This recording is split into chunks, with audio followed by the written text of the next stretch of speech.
네, 안녕하십니까. NH투자증권 크레딧 애널리스트 최성종 연구원입니다. 오늘은 DB손해보험 신종자본증권에 대한 말씀을 드리도록 하겠습니다. 먼저 DB손해보험의 펀더멘탈을 점검을 해보겠는데요. 손해보험사 중에서 안정적인 펀더멘탈을 보유하고 있습니다.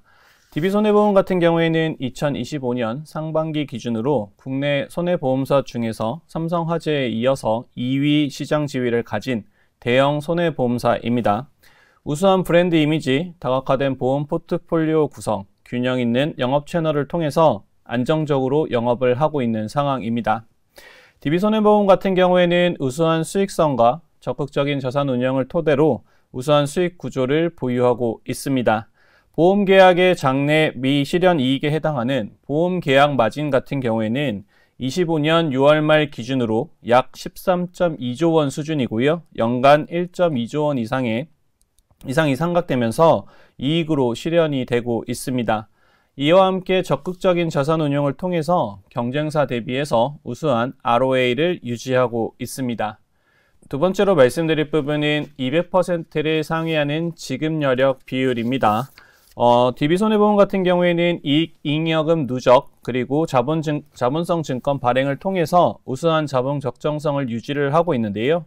25년 6월 말 기준으로 지급여력 비율은 213.3%입니다.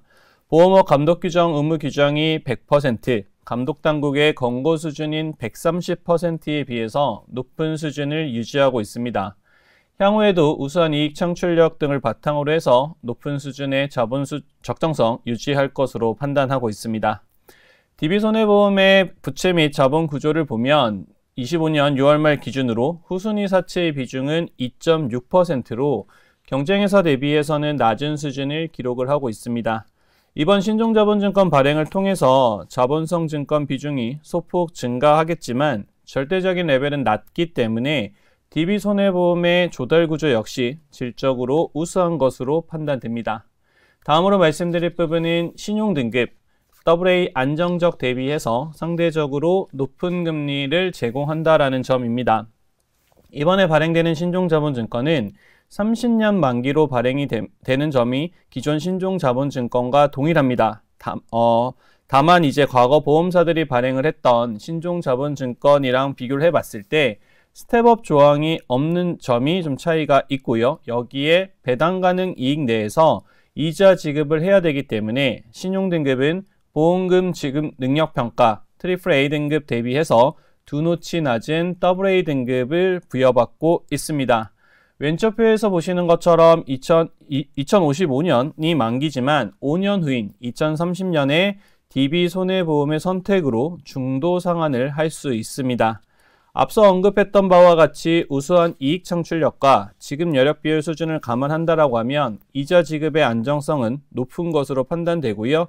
DB손해보험의 신종자본증권 같은 경우에는 일정 사유 발생 시 상각 또는 전환되는 조건은 가지고 있지 않습니다. 5년 후 조기 상환을 가정한다라고 하면 오른쪽 그림과 같이 DB손해보험의 신종자본증권은 현 시점의 국고채 그리고 회사채 금리 대비해서 높은 금리를 확보할 수 있다라고 보시면 좋을 것 같습니다. 리스크 요인을 좀 말씀드릴 건데요. 먼저 첫 번째 콜 데이트의 조기 상환 미실시 가능성입니다.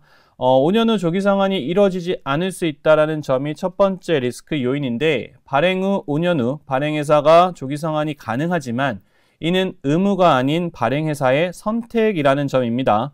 또한 이번 신종자본증권은 스텝업 조항이 없기 때문에 상환 촉진 요인이 이전 신종자본증권보다 낮습니다. 그럼에도 불구하고 DB손해보험의 우수한 지급여력 비율 수준, 경제적 실익보다 평판 리스크를 더 우선시하는 국내 금융기관의 기조를 감안한다라면 조기 상환 가능성은 높다라고 생각됩니다. 두 번째 리스크 요인은 이자 지급이 배당 가능 이익에서 가능하기 때문에 배당 가능 이익이 부족해질 수 있는 점에 대한 모니터링이 필요합니다. 다만 앞서 언급한 바와 같이 DB손해보험의 우수한 이익 창출력을 감안할 때 이자 지급의 안정성은 높은 것으로 판단됩니다. 마지막으로 지급여력 비율이 감독당국의 권고 비율인 130%를 하회할 가능성입니다.